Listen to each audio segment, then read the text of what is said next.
Shin had already worked out in his mind the details of a clever stratagem, whereby, as he foresaw it, he was able to capture the city and inflict a crushing defeat on his adversary. Referring to measurement and its corollaries, Dumu concluded, "The question of relative strength having been settled, we can bring the varied resources of cunning into play."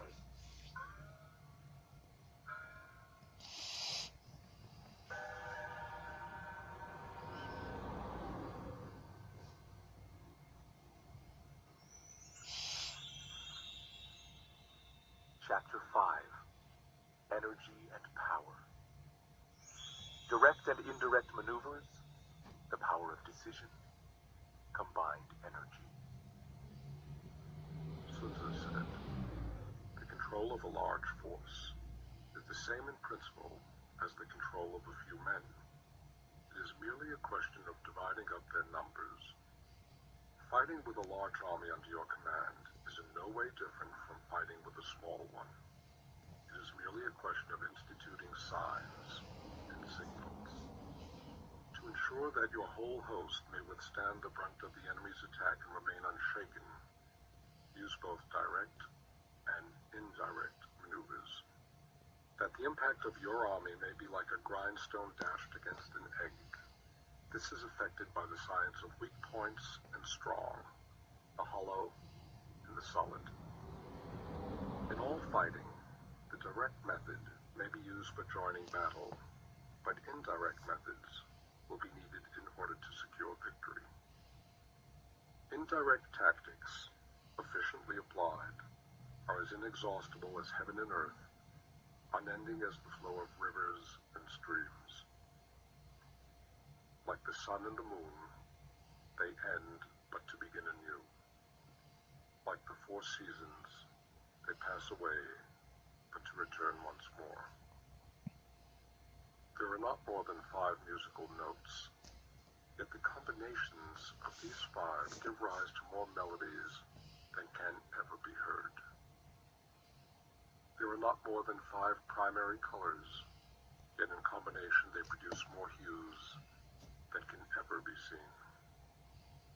There are not more than 5 cardinal tastes: sour, acrid, salt, sweet, bitter. Yet combinations of them yield more flavors than can ever be tasted. In battle, there are not more than 2 methods of attack: the direct and the indirect.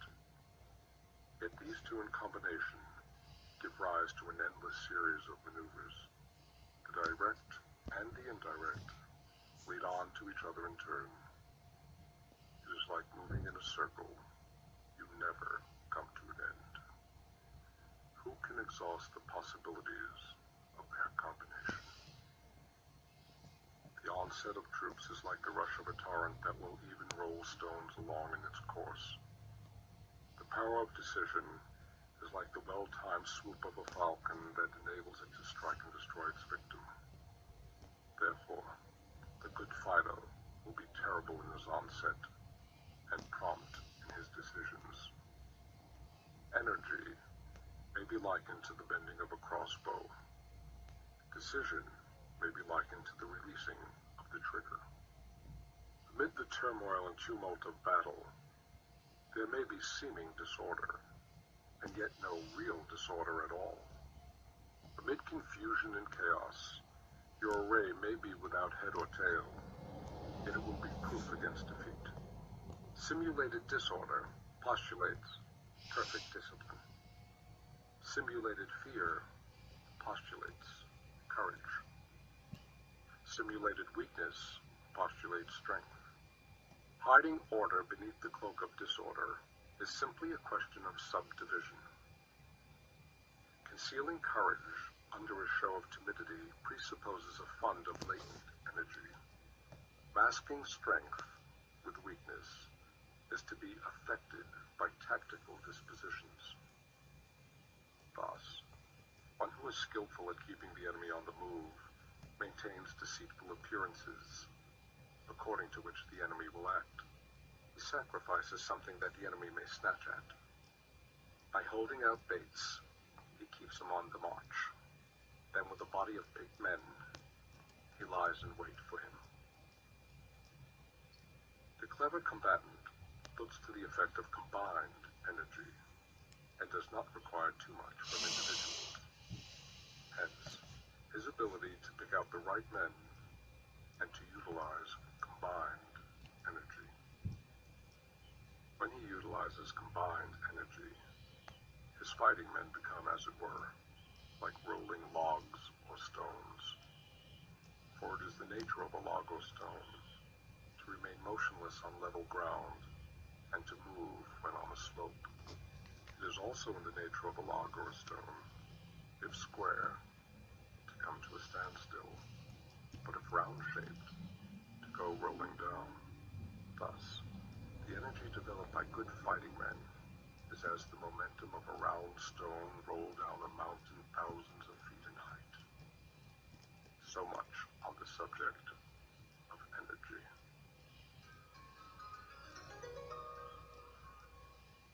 Dumu reminds us of Han Xin's famous reply to the first Han Emperor, who once said to him, "How large an army do you think I could lead?" "Not more than 100,000 men, Your Majesty." "And you?" asked the Emperor. "Oh," he answered, "the more the better." On direct and indirect, it was said, in war, to march straight ahead is Zheng. Turning movements, on the other hand, are Qi. Emperor Tai Zung said, "A Qi indirect maneuver may be Zheng direct if we make the enemy look upon it as Zheng. Then our real attack will be Qi and vice versa.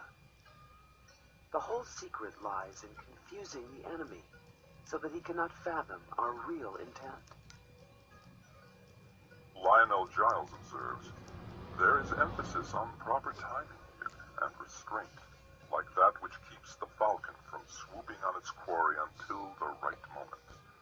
There is also the matter of judging when the right moment has arrived. Wang Qi referred to the falcon's mode of attack, short and sharp, and said, "This is how the psychological moment should be seized in war." Dumu said, if you wish to feign confusion in order to lure the enemy on, you must first have perfect discipline. If you wish to display timidity in order to entrap the enemy, you must first have extreme courage. If you wish to parade your weakness in order to make the enemy overconfident, you must have exceeding strength. Jiang Yu related this anecdote of Emperor Tao Tzu. Wishing to crush the Xiongnu, he sent out spies to report on their condition. But the Xiongnu, forewarned, carefully concealed all their able-bodied men and well-fed horses, and only allowed infirm soldiers and emaciated cattle to be seen. The result was that the spies, one and all, recommended the emperor to deliver his attack. Hu Jing alone opposed them, saying, "When two countries go to war, they are naturally inclined to make an ostentatious display of their strength. Yet our spies have seen nothing but old age and infirmity. This is surely some ruse on the part of the enemy, and it would be unwise for us to attack." The emperor, however, disregarding this advice, fell into the trap and found himself surrounded. Dumu pointed out the converse. If one's force happens to be superior to the enemy's, weakness may be simulated in order to lure him on. But if inferior, he must be led to believe that we are strong in order that he may keep off.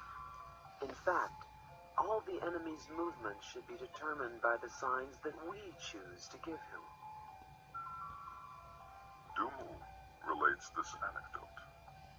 Sun Pin and Tian Ji, leaders of the Qi state, were sent against the general Tang Juan of the Wei. Sun Pin said, "Our Our side has a reputation for cowardice, and therefore our adversary despises us. Let us turn this circumstance to our advantage. Accordingly, when the army had crossed the border into Wei territory, he gave orders to show 100,000 fires on the first night, 50,000 on the next, and the night after only 20,000. Pang Juan pursued them hotly, saying to himself, "I knew these men were cowards. Their numbers have already fallen away by more than half." In his retreat, Sun Pin came to a narrow defile, which he calculated that his pursuers would reach after dark. Here he had a tree stripped of its bark and inscribed upon it the words, "Under this tree shall Pang